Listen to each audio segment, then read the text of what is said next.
check engine light, and it's going down. Yeah. So, but the other day I bought because I knew he was not going to pass inspection because of the engine. So I bought a and I gave me a ticket. So I went to the the mechanic that what they charge you for it? he wants to do $100 they charge for this one that's legal. But the other one, which he was saying they charge me $80.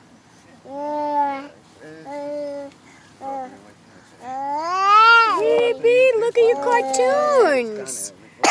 You don't want to watch your cartoons, Sweetie B? You okay, baby? You all right? Yeah, Why is it check honey. engine? Did you have it scanned? yeah, it is. What it is? Mixed fire. Mixed fire is something in like a little box with Right. Yeah, and the contrast, which is a piece that is between it's inside the motor, so they have to take some stuff out, and that's the one to charge you. So I was like, hey, listen, you get a couple years out of this car, you do good. Sweetie B. You know? Sweetie B. Things are going down, huh? yeah, all right, man. Yeah, we had to leave, you know. Yeah. All right, go ahead. Hey, you little one. Oh, All right, Lord. let me pull up before you back into me. Oh my God! I see you. No, you didn't. I see those back lights go on.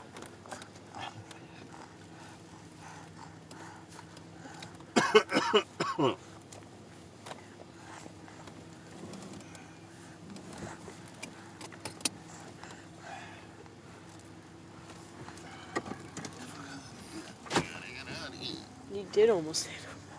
Huh? You did almost hit him. So, guys, that was my stepfather.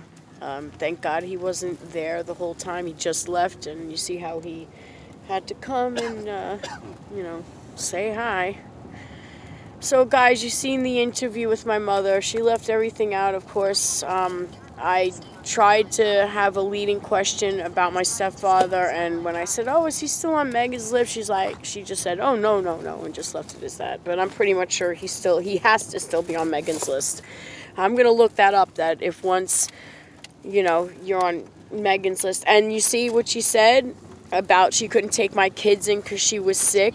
I mean, that's the only thing that, you know, she didn't tell the truth about. She couldn't take my kids in because Mike is on Megan's list, and that is why, you know, my mother couldn't take my kids in. But you see how beautiful my nephew is, my Nene? Yeah, so what happened is after I had the pneumonia, that was the only time, like I said, my mother came out to Long Island, guys, to see me. And she came with my cousin Chrissy, and I went back to Long Island for about, like he said, it wasn't 2 years, it was a year and a half, and some of that time I spent in jail. Look at my baby, everybody, she's a mommy. Some of that time I spent in jail, and yeah, I was very close to my nephews, you know, and, you know, my nephew didn't know, basically, because he was very young, that I lost my kids to domestic violence, but, you know, because he's going to be 21 years old on Wednesday, on March 11th, and when my kids lived with him and his little brother, he was a baby, so he had no idea what was going on, and his mom filled him in somewhat. Basically, I think she filled him in basically about what happened with my stepfather. He said he knows everything about that, which is good. This way, you know, if he sees anything weird, he'll know why. Because Mike acts, you know, very strange around me. I mean, he does act friendly, and he always pretty much was friendly. That wasn't the problem. The problem was that he was a pervert.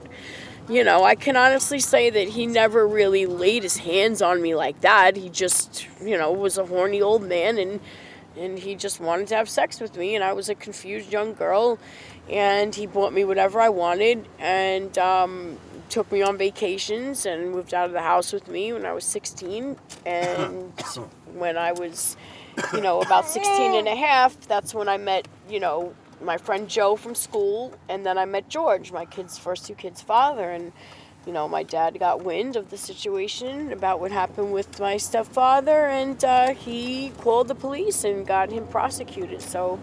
And I wound up running away with George to Mexico. We took a Greyhound all the way down, like I explained to you guys last night in my video, and I never went to court. I never testified against him, so I think that's why basically he got away with it with a slap on the wrist opposed to doing jail time, because I'm pretty much sure if I would have went to court, he would have done jail time, but because I did not, I don't know. I know my dad handled the legal proceedings. I don't really know what happened with that, and my dad is passed now, so I can't ask him. I never bothered to ask him. I just wanted to really erase that part of my life out. And you see, my mother is not a bad woman. She's really not. She's just... she got a raw end of the deal with my dad. My dad left her with 4 kids, and that left us, me and my sister basically, because my brothers are older. My brother Anthony is 14 years older, and my brother Jimmy's 10 years older. My sister's only 4 years older than me, so me and her grew up together, like in the same time frame in the household, opposed to our brothers. And that is my nephew. So, like I said, I had pneumonia. I went back to Long Island. The one time my mom came to get me because the doctor called her and said that I was in Graves' condition. And she actually came out there to see me. Yep, and then took me back. And I went to live with my brother. And I got very close to my nephews. And what happened is I did about a year in jail. And when I came out, my aunt was living with my brother, and I love my aunt with all my heart, but they were doing a lot of things that weren't good for me, and it made me relapse. Basically it did, because I just came out of jail. I wasn't using. They tapered me off methadone, so I was no longer on. I had a felony. When you have a felony in jail, they taper you off, So I was on 140 milligrams of methadone when I went in, and I was on nothing when I came out. I weighed about 180 pounds. And what happened is that it was just really crazy, because I couldn't believe that when I came out of jail that my brother had all of these things going on in his house. It was just chaotic. And I relapsed right away, Bob, because you got a green arrow, honey. You got it. Okay, I understand. So I relapsed right away, probably within the same week of me being out, guys. And I did a year. You do 8 months out of the year. I'd say altogether, all the time I did in jail, on and off, was about 3.5 years. The 8 months straight, I did 6 months straight. I did 120 days. I did 90 days. I would do a week here, 2 weeks there, a month here, a month there. Most of the time I did was in Rikers. A couple of times I was in Suffolk County Jail, Riverhead they call it, Riverhead. And a couple of times I was in Nassau County Jail. There was one time, guys, I had a warrant for all of the counties. Look at the baby, the mommy's little angel. Look at my sweet pea. Isn't he so handsome, guys? Don't worry, guys.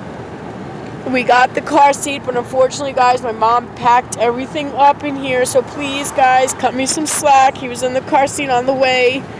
I know he should be in there now. And actually, after I'm done with this video, I'm going to try to, because we just got in the truck. You see that? So I'm gonna move everything around so the baby can be in the car seat, because, I want him. So when we stop over here at the light, see about the GPS going. Oh, there's the monument, guys. That's the Long Island Monument. You see it? Isn't that beautiful? All right, guys, I gotta go. It's 9 minutes and 20 seconds and counting. And I hope you guys tell me what you think of the videos. All right? Ciao, guys. Bobbery's from the Bronx signing out.